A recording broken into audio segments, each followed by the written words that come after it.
በአሁን ሰዓት እንግዲህ አብርሃም በከፍተኛ ችግር ውስጥ እንዳለ እንዲሁም ደግሞ በኤፍሬምና በሩት አማካኝነት የማይሆን ነገር ውስጥ ከተውት ስቃይ ውስጥ እንዳለ ነው እንግዲህ የደረሰ መረጃ የሚያመላክተው። አሁንም ቆም ብላችሁ ልታስቡና ወደ ቀልባችሁ ልትመለሱ ይገባል። ምክንያቱም የሰው ሕይወት ውስጥ ገብቶ የዚህን ያክል የሰውን መንገድ የሰውን ሕይወት ማበላሸት ትልቅ የሆነ በደል ነው፣ እንዲሁም ደግሞ ኃጢአትም ነውና እባካችሁን ወደ ቀልባችሁ ተመለሱ። ይሄን ልጅ አታሰቃዩት፣ ልቀቁት። ሰላም ጤና ይስጥልኝ። እንዴት ናችሁ ውድ ቤተሰቦቻችን?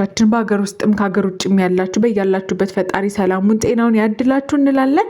ለዚህ ቤተሰብ ደግሞ አዲስ ከሆናችሁ እባካችሁን ሰብስክራይብ በማድረግ ቤተሰብ እንድትሆኑ እኛ ለእናንተ እውነተኛውን እንዲሁም ደግሞ ሚዛናዊ የሆነውን ሀሳብና እንዲሁም መረጃ የምናጋራችሁ ይሆናል ማለት ነው። ከኛ የተለያዩ አዳዲስ መረጃዎችን እንዲደርሳችሁ ቤተሰብ ሆኑን እንላለን። አሁን ላይ የሆነ ያለው ነገር በሙሉ እጅግ በጣም የሚያሳዝንና እንዲሁም ደግሞ የሚያሳፍር ነገር ነው።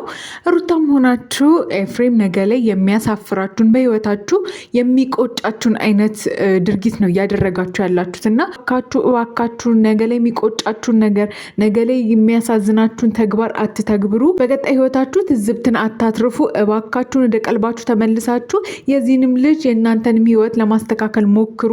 እንግዲህ በትናንትናው ዕለት የኤፍሬምና የሩታን ስራ አይተናል። እጅግ በጣም ያሳዝናል፣ ያሳፍራል። አብርሃም በዚህ ሰዓት ላይ በከባድ የሆነ ችግር ውስጥ እንዳለና እንዲሁም ደግሞ በእነሱ በኩል የማይሆን ቦታ አስቀምጠውት እንግዲህ ያው ሄርሜላን ለማናደድ እንዲሁም ደግሞ ከሄርሜላ ጋር ያላቸውን ግንኙነት እንዲያበቃ ነው እንግዲህ ሁሉን ስራ እየሰሩ ያሉት ማለት ነው። ነገር ግን የማይሆን ስርዓት እንዲሁም ደግሞ በህግም ሆነ በፈጣሪም ሊያስጠይቃቸው የሚችለውን ነገር ነው እንግዲህ እያደረጉ ያሉት። ነገ ላይ በእኔ ይደርሳል ተብሎ መታሰብ ያለበትን ነገር ዛሬ ላይ በሰዎች ላይ ማድረግ እጅግ በጣም መጥፎና አጸያፊ ነገር ነው። ኤፍሬም ምን አይነት እንደው ፍጡር እንደሆነ በጣም የሚያበሳጭ ባህሪ ያለው በጣም ስርዓት አጥ የሆነ ሰው ነው። ከዚህ በፊት ብዙ ነገር ተናግረናል። እንዲሁም ደግሞ ሩታ በኤፍሬም በጣም ተታላለች። ኤፍሬም ወንድሙን እየተበቀለው እንዲሁም ደግሞ እየተጫወተበት ነው። ነገር ግን ሩታ አሁንም አልገባትም። ለአብርሃም ያላት ፍቅርና ለልጁ አባት ያላት አብሮ መሆን ጉጉት ነው እንግዲህ ከኤፍሬም ጋር አብራ ይህን ሁሉ ነገር እንድታደርግ የሚያደርጋትና ይሄ ደግሞ እጅግ በጣም የሚያሳዝን ነገር ነው። ነገር ግን ቆም ብላ ሩታ አስባ ነገ ላይ አብርሃም ከሷ ጋር ባይሆን ነገ ላይ ያለው ትዝብትን አስባ አርፋ ነገሮችን ብታስተካከል መልካም ነው። በኤፍሬም መንገድ ባትሄድ ጥሩ ነው። ምክንያቱም ሄርሜላን ለማናደድ እንዲሁም ደግሞ አብርሃም ከሄርሜላ ለመውሰድ ብላ አሁን ላይ እያደረገችው ያለችው ነገር ነገ ዋጋ ሊያስከፍላት የሚችል እንዲሁም ደግሞ ልታለቅስና ልታነባበት የሚችል ነገር ነው። ይሄ ነገር ይጎዳሻል። ሩታ ራስሽን መለስ ብለሽ የምታደርጊውን ነገር አገናዝቢ። ሰዎች በአንቺ መንገድ እየሄዱ የራሳቸውን ጥቅም እያደረጉ ነው። አንቺ በማታውቂው ነገር ተጠያቂ እንዳትሆኚ ራስሽን ጠብቂ። ከዚህ ነገር ውጪ።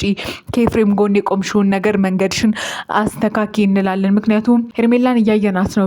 በጣም በከፍተኛ እሷም ህመም ውስጥ እና ጭንቀት ውስጥ እንዳለች ነው እንግዲህ የደረሰ መረጃ የሚያመላክተው። ምክንያቱም አሁን ላይ በዚህ ሰዓት ላይ የእሷ እርግዝና አለ። በተጨማሪም ደግሞ እየሆነ ያለው ነገር በጣም ረብሿት በከፍተኛ ህመም ውስጥ እንዳለች እንዲሁም ደግሞ በጓደኛዋ ቤት እንዳለች እና ስለ አብርሃም ምንም አይነት መረጃ እንዳላገኘች ከዚህ በኋላ ላለው ነገር ኃላፊነቱን በሙሉ የሚወስዱት ሩታና ኤፍሬም ናቸው በማለት እንግዲህ እሷም የራሷን ቃል ሰጥታለች። ነገር ግን ሁኔታዎች ወዴት ነው የሚያመሩት? አብርሃም በዚህ መንገድ ከሄደ ነገር ላይ ምንድን ነው የሚፈጠረው? ይህን ልጅ አይምሮ በሽተኛ ሊያደርጉት እንዲሁም ደግሞ ከራሱ ጋር እንዳይስማማ ከራሱ ጋር እንዳይነጋገር ሊያደርጉት እና መጥፎ ነገር ውስጥ ሊከቱት ነው ያሰቡት እና ይሄ ነገር በጣም የሚያሳዝን ነው። ከአንድ ቤተሰብ ከሆነ እንዲሁም ደግሞ የቀድሞ ሚስት ከሆነች ሴት የማይጠበቅ ስራ ነው እየሰሩ ያሉት። ለምን ማገናዘብ እንዳቃታቸው፣ ለምን እንደዚህ ራስ ወዳድ እንደሆኑ በፍጹም ሊገባን አልቻለም። ምክንያቱም አሁን ላይ ሰዎች የራሳቸውን ጥቅም ወይም ደግሞ የራሳቸውን ነገር ያስቀድማሉ።